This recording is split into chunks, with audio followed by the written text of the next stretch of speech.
नमस्कार दोस्तों, स्वागत है आपके YouTube चैनल एग्ज़ाम स्टडी में। आज हम पढ़ने वाले हैं मराठों के उत्कर्ष के बारे में दोस्तों। इससे पहले के चैप्टर को हमने पहले ही करा दिया है दोस्तों। अगर आप लोगों ने नहीं देखा है तो आप इसे प्लेलिस्ट में जाकर देख सकते हैं। आइए दोस्तों, हम लोग शुरू करते हैं। पहला दिया है दोस्तों कि मराठा साम्राज्य के संस्थापक शिवाजी थे। तो आप लोग याद रखिएगा दोस्तों कि मराठा साम्राज्य के संस्थापक कौन थे, तो ये शिवाजी थे। शिवाजी का जन्म 6 अप्रैल 1627 ईस्वी में शिवनेर दुर्ग जुन्नार के समीप में हुआ था। तो याद रखिएगा दोस्तों, ये डेट इंपॉर्टेंट है। इनका जन्म पूछा जाता है और कहाँ हुआ था, किस दुर्ग में, तो ये भी पूछा जाता है। तो शिवाजी का जन्म कहाँ हुआ, कब हुआ था, तो 6 अप्रैल 1627 ईस्वी में शिवनेर दुर्ग जुन्नार के समीप में हुआ था। शिवाजी के पिता का नाम शाहजी भोसले और उनके माता का नाम जीजाबाई था। तो याद रखिएगा दोस्तों, शिवाजी के पिता का नाम क्या था, तो शाहजी भोसले उनके पिताजी का नाम था और उनके माता का नाम जीजाबाई था। शाहजी भोसले की दूसरी पत्नी का नाम तुकाबाई मोहिते थे। तो यानी शिवाजी के जो पिता थे दोस्तों शाहजी भोसले, उनकी दूसरी पत्नी का नाम तुकाबाई मोहिते था।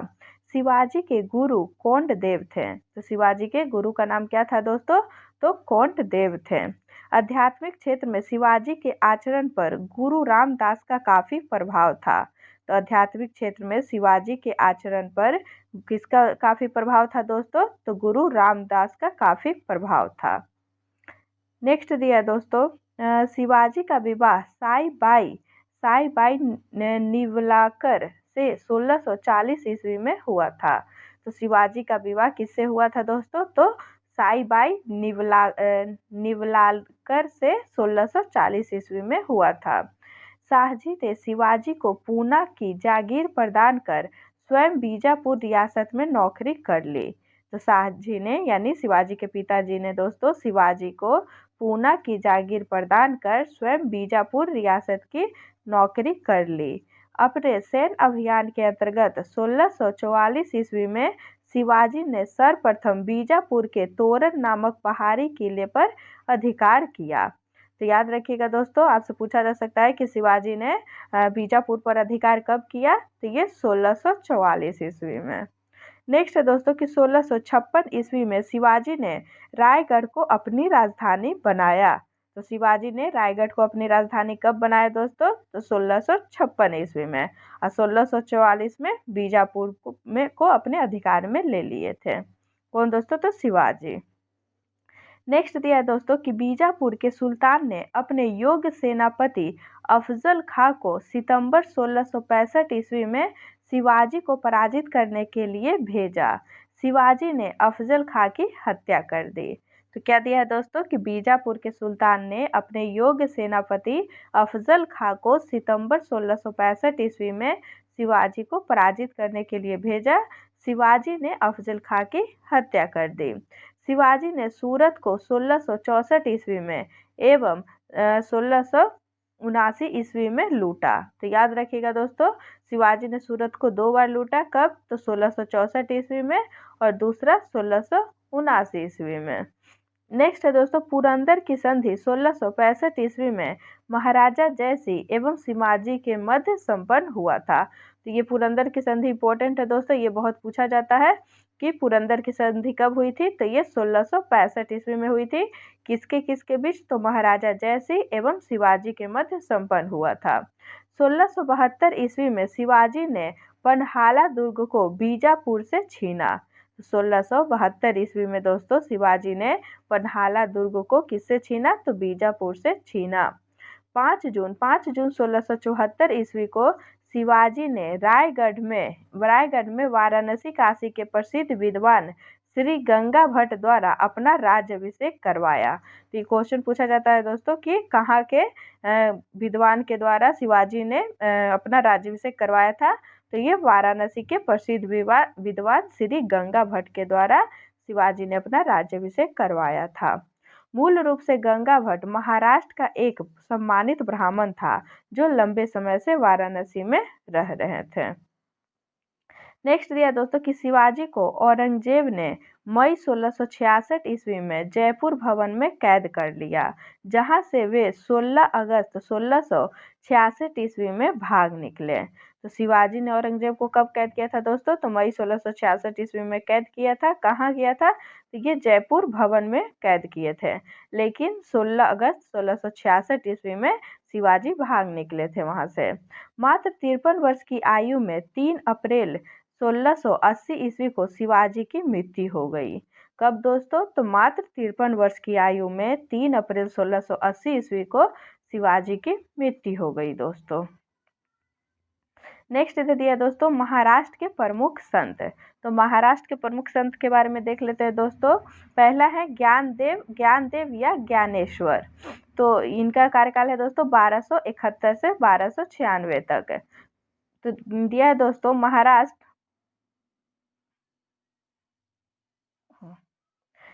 कि महाराष्ट्र में भक्ति आंदोलन के जनक, मराठी भाषा और साहित्य के संस्थापक, भगवत गीता पर भावार्थी दीपिका नामक बृहत टीका लिखी, जिसे सामान्य रूप से ज्ञानेश्वरी के नाम से भी जाना जाता है। तो ये महाराष्ट्र के प्रमुख संतों के बारे में दिया है दोस्तों। और सर्वप्रथम किनका है? तो ये ज्ञानदेव या ज्ञानेश्वर है, जो कि महाराष्ट्र में भक्ति आंदोलन के जनक, इन्हीं को ज्ञानदेव या ज्ञानेश्वर को कहा जाता है। और ये मराठी भाषा और साहित्य के संस्थापक भी हैं। भगवत गीता पर भावार्थ दीपिका नामक बृहत टीका भी इन्होंने ही लिखा था, और जिन्हें सामान्य रूप से ज्ञानेश्वरी के रूप में भी जाना जाता है दोस्तों। नेक्स्ट दिया है दोस्तों नामदेव के बारे में। नामदेव का कार्यकाल है 1270 से लेके 1350 ईस्वी तक। इनके आराध्य देव पांढरपुर के विठोबा या विट्ठल, जो कि विष्णु के रूप में थे। विठोबा या विट्ठल की उपासना को वारकरी संप्रदाय के नाम से जाना जाता है। यानी जो दोस्तों विठोबा या विट्ठल, जो कि विष्णु जी का एक रूप ही था, तो उन विठोबा या विट्ठल की जो उपासना करते थे वो कौन से संप्रदाय के रूप में जाने जाते थे? तो वो वारकरी संप्रदाय के रूप में जाने जाते थे। और जिसकी स्थापना किसने की थी? तो नामदेव ने की थी। तो आपसे क्वेश्चन पूछा जा सकता है दोस्तों कि वारकरी संप्रदाय की स्थापना किसने की थी? तो ये नामदेव ने। नेक्स्ट है दोस्तों एकनाथ। एकनाथ का कार्यकाल है 1533 से लेके 1599 ईस्वी तक। तो इनका कार्यकाल याद रखिएगा दोस्तों। एकनाथ 1533 से 1599। इन्होंने रामायण पर भावार्थ रामायण नामक टीका लिखी। तो एकनाथ ने दोस्तों रामायण पर भावार्थ रामायण नामक टीका लिखी। नेक्स्ट दिया दोस्तों तुकाराम के बारे में। तुकाराम, इनका कार्यकाल है 1598 से लेकर 1650 ईस्वी तक। तो तुकाराम का कार्यकाल है दोस्तों 1598 से 1650 तक। इन्होंने भक्ति परक कविताएं लिखी, जिन्हें अभंग कहा जाता है। ये अभंग भक्ति परक काव्य के ज्योति पुंज हैं। नेक्स्ट और 5वें गुरु है दोस्तों रामदास। रामदास का कार्यकाल है 1608 से लेकर 1681 तक। महाराष्ट्र के अंतिम महान संत कवि कौन थे दोस्तों? तो ये रामदास थे। और 10 बोध उनकी रचनाओं और उपदेशों का संकलन है। तो 10 बोध किसकी रचना है दोस्तों? तो ये रामदास की है। 10 बोध रामदास की रचना है दोस्तों। नेक्स्ट हम लोग पढ़ते हैं दोस्तों। शिवाजी के मंत्रिमंडल को अष्टप्रधान कहा जाता था। तो शिवाजी के मंत्रिमंडल को क्या कहा जाता था दोस्तों? तो इसे अष्टप्रधान कहा जाता था। अष्टप्रधान में पेशवा का पद सर्वाधिक महत्वपूर्ण एवं सम्मान का होता था दोस्तों। नेक्स्ट दिया है दोस्तों अष्टप्रधान में निम्न पद थे। तो अष्टप्रधान में कौन कौन सा पद थे दोस्तों? तो सबसे प्रथम है दोस्तों पेशवा प्रधानमंत्री। तो राज्य का प्रशासन एवं अर्थव्यवस्था की देखरेख करते थे। तो पेशवा, जिन्हें प्रधानमंत्री जो होते थे दोस्तों, तो ये राज्य के प्रशासन एवं अर्थव्यवस्था की देखरेख करते थे। नेक्स्ट है दोस्तों सरीय नौबत। सरीय नौबत सेनापति को कहा जाता था। ये सैन्य प्रधान होते थे। तो याद रखिएगा दोस्तों सरीय नौबत किसे कहा जाता था? तो सेनापति को सरीय नौबत कहा जाता था, और ये सैन्य प्रधान होते थे। नेक्स्ट दोस्तों अमात्य। अमात्य राजस्व मंत्री को कहा जाता था। तो अमात्य किसे कहा जाता था दोस्तों? तो ये राजस्व मंत्री होते थे, और ये आय व्यय का लेखा जोखा रखते थे। नेक्स्ट है दोस्तों वाक्यानवीस। वाक्यानवीस ये सूचना, गुप्तचर एवं संधि विग्रह के विभागों का अध्यक्ष होते थे। कौन?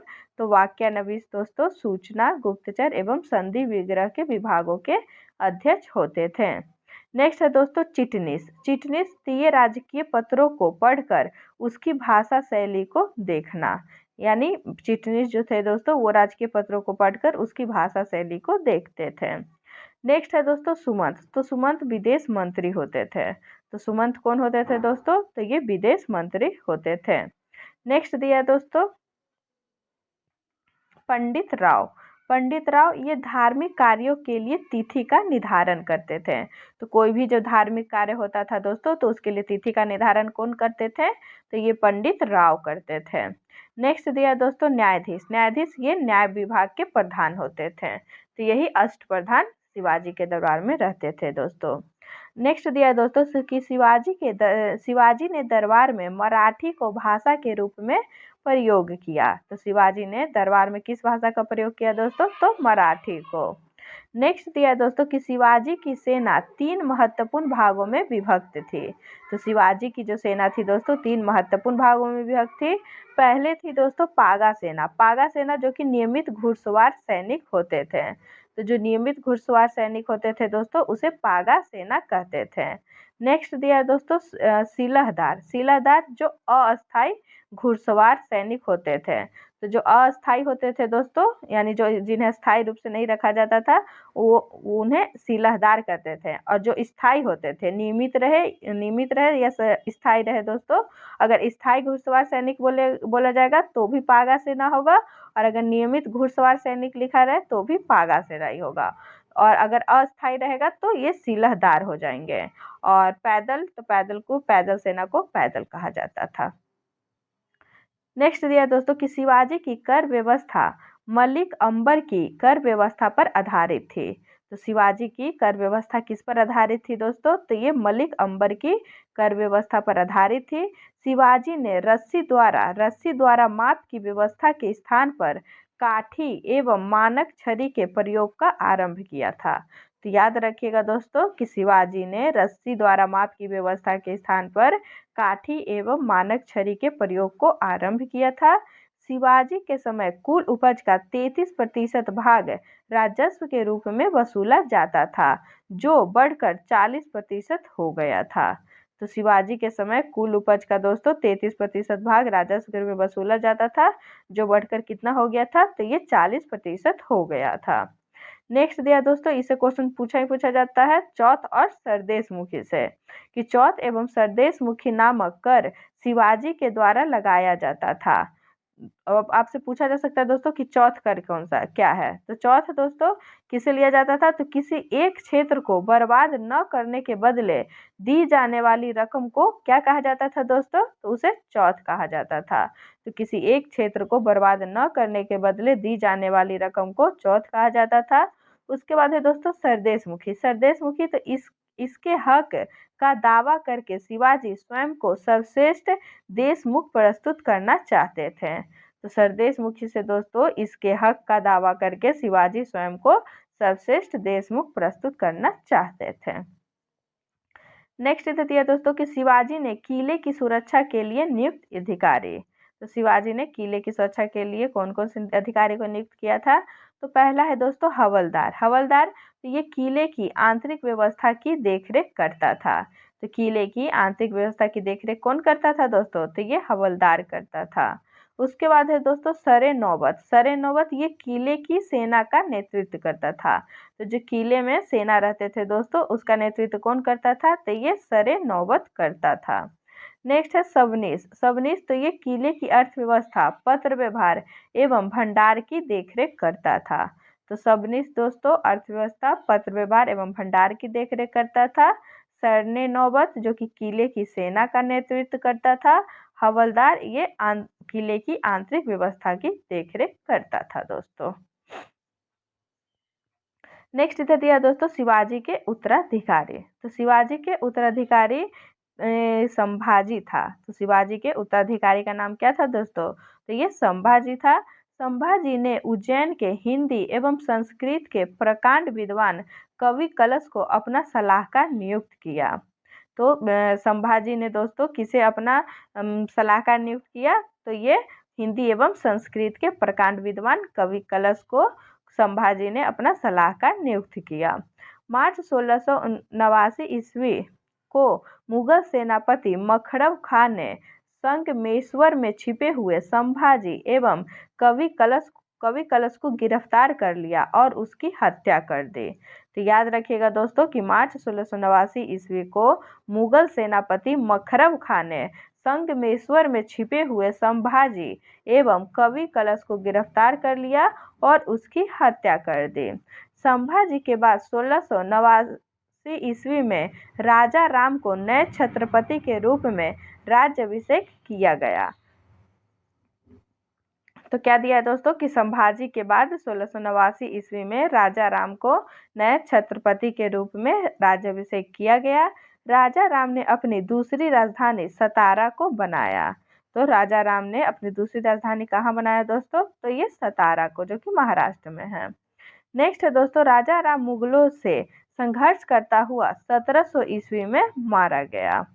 तो राजा राम को कब मारा गया दोस्तों? तो ये 1700 ईस्वी में। नेक्स्ट है दोस्तों कि राजा राम की मृत्यु के बाद उसकी विधवा पत्नी ताराबाई ने अपने 4 वर्षीय पुत्र शिवाजी द्वितीय का राज्याभिषेक करवाकर मराठा साम्राज्य की वास्तविक संरक्षिका बन गई। तो राजा राम की मृत्यु के बाद उनकी विधवा पत्नी कौन है दोस्तों? तो ये ताराबाई थी। अपने 4 वर्षीय पुत्र शिवाजी द्वितीय का राज्याभिषेक करवाकर मराठा साम्राज्य की वास्तविक संरक्षिका बन गई दोस्तों। नेक्स्ट दिया दोस्तों कि 1707 ईस्वी में औरंगजेब की मृत्यु के बाद संभाजी के पुत्र साहू, जो औरंगजेब के कब्जे में था, भोपाल के निकट के मुगल शिविर से वापस महाराष्ट्र आया। साहू एवं ताराबाई के बीच 1707 ईस्वी में खेरा का युद्ध हुआ, जिसमें साहू विजयी हुआ। तो साहू किसके पुत्र थे दोस्तों? तो ये संभाजी के पुत्र साहू थे, जो कि औरंगजेब के कैद में थे। तो जब वो वापस लौट के आए दोस्तों, मतलब औरंगजेब की मृत्यु के बाद वो जब कैद से वापस लौट के आए, तो साहू और ताराबाई के बीच 1707 ईस्वी में खेरा का युद्ध किया, जिसमें कौन विजय हुआ दोस्तों? तो ये साहू विजय हुए इसमें।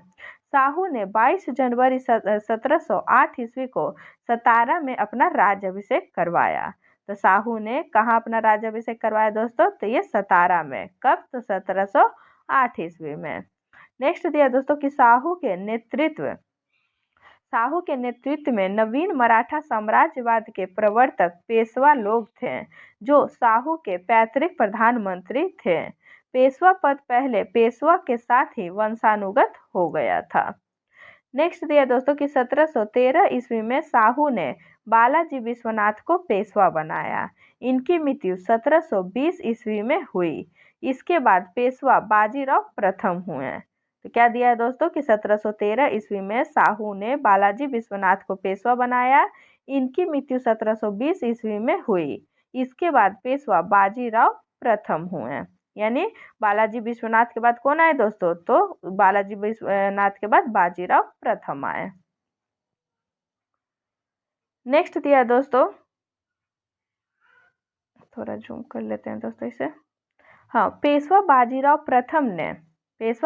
प्रथम ने मुगल साम्राज्य की कमजोर हो रही स्थिति का फायदा उठाने के लिए साहू को उत्साहित करते हुए कहा कि आओ हम इस पुराने वृक्ष के खोखले तने पर प्रहार करें, शाखाएं तो स्वयं गिर जाएगी। हमारे प्रयत्नों से मराठा पताका कृष्णा नदी से अटक तक फहराने लगेगी।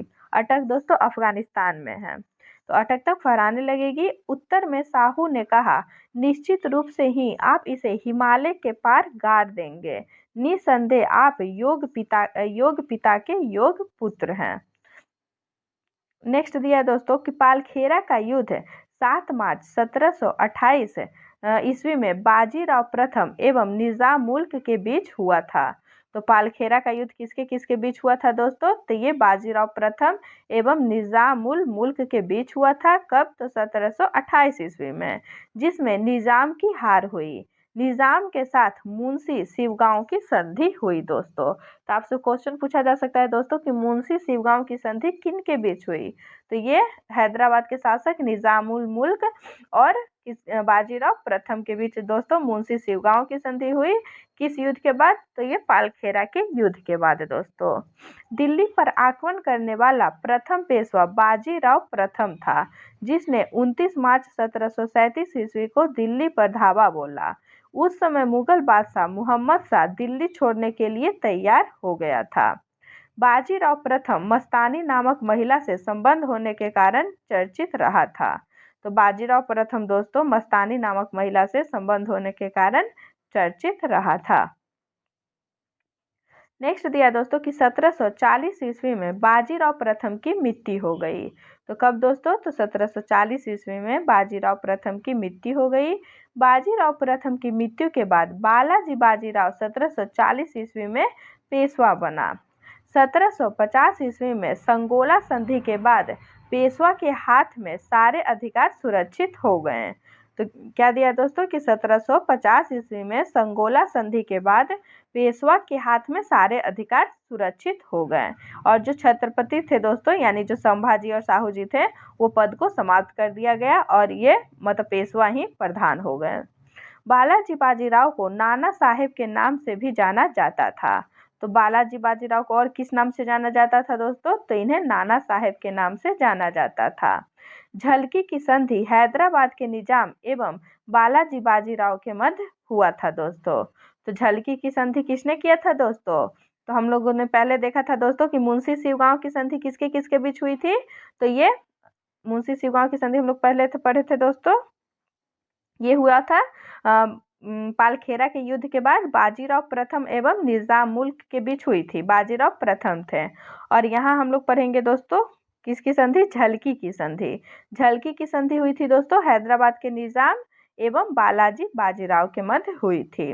बालाजी बाजीराव के समय में ही पानीपत का तृतीय युद्ध 14 जनवरी 1761 में हुआ था, जिसमें मराठों की हार हुई। इस हार को नहीं सह पाने के कारण बालाजी की मृत्यु 1761 ईस्वी में हो गई दोस्तों।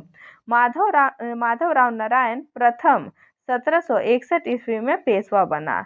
इसने मराठों की खोई हुई प्रतिष्ठा को पुनः प्राप्त करने का प्रयास किया। किसने दोस्तों? तो माधवराव नारायण। नेक्स्ट दिया दोस्तों कि माधवराव ने ईस्ट इंडिया कंपनी को की पेंशन पर रह रहे मुगल बादशाह शाह आलम द्वितीय को पुनः दिल्ली की गद्दी पर बैठाया। मुगल बादशाह अब मराठों का पेंशन भोगी बन गया। तो मुगल बादशाह दोस्तों अब किसके पेंशन भोगी बन गए? तो मराठों के पेंशन भोगी बन गए।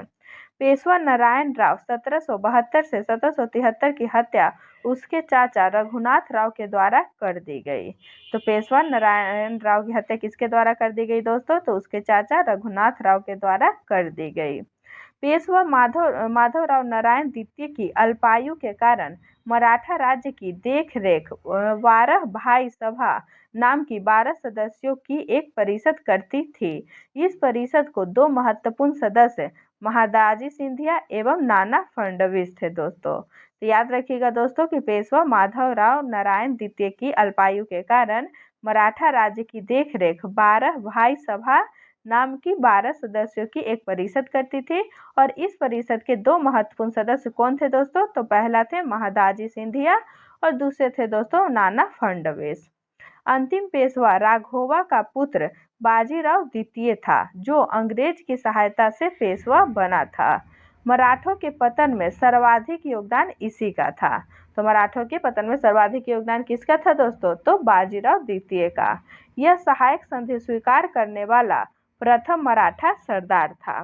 तो आपसे क्वेश्चन पूछा जा सकता है दोस्तों कि सहायक संधि स्वीकार करने वाला प्रथम मराठा सरदार कौन था? तो ये बाजीराव द्वितीय था दोस्तों। बाजीराव द्वितीय ने ही प्रथम सहायक संधि स्वीकार की थी। नेक्स्ट दिया है दोस्तों कि प्रथम आंग्ल मराठा युद्ध 1775 से 82 ईस्वी तक चला था।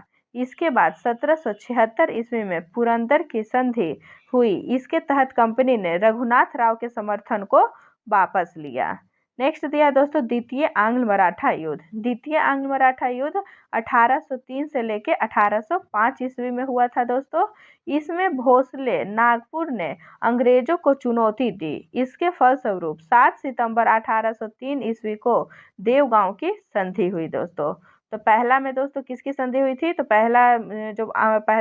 प्रथम आंग्ल मराठा युद्ध 1775 से 82 में हुआ था, जिसमें पुरंदर की संधि हुई थी 1776 ईस्वी में।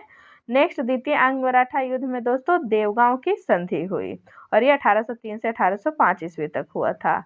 नेक्स्ट दिया दोस्तों तृतीय आंग्ल मराठा युद्ध। तृतीय आंग्ल मराठा युद्ध 1816 से 1818 ईस्वी में हुआ था। इस युद्ध के बाद मराठा शक्ति और पेशवा के वंशानुगत पद को समाप्त कर दिया गया।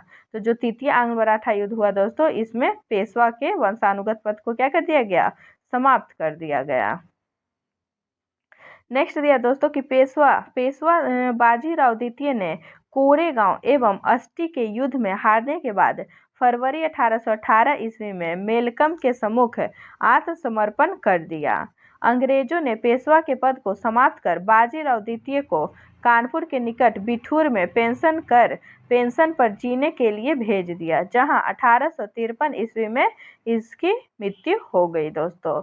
तो याद रखिएगा दोस्तों कि जो पेशवा बाजीराव द्वितीय थे वो कोरेगांव एवं अस्टी के युद्ध में हारने के बाद फरवरी 1818 ईस्वी में मेलकम के सम्मुख आत्मसमर्पण कर दिया। अंग्रेजों ने पेशवा के पद को समाप्त कर बाजीराव द्वितीय को कानपुर के निकट बिठूर में पेंशन पर जीने के लिए भेज दिया, जहां 1853 ईस्वी में इसकी मृत्यु हो गई दोस्तों।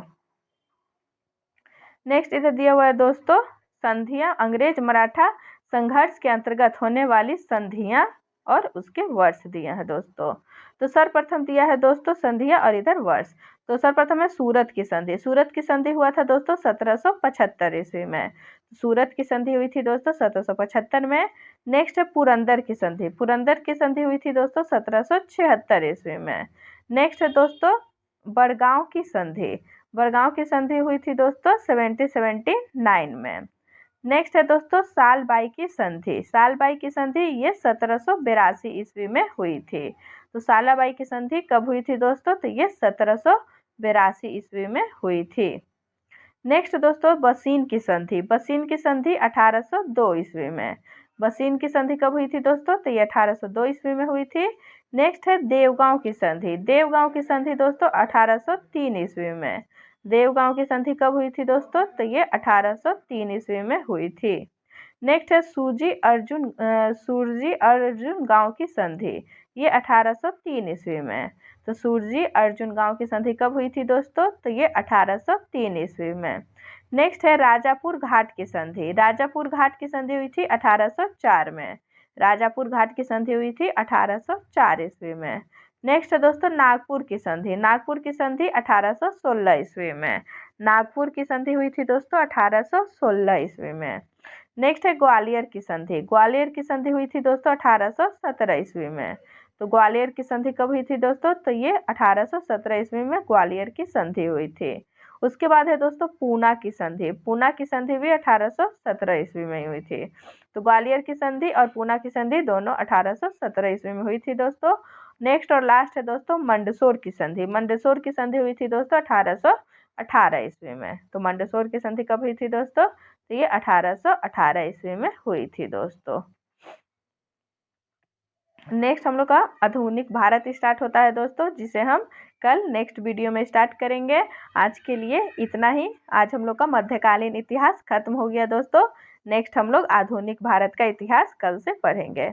अगर आप लोगों को वीडियो अच्छा लगा हो तो लाइक और शेयर करें तथा चैनल को सब्सक्राइब करें दोस्तों, और इसे अपने दोस्तों में भी शेयर करें। धन्यवाद।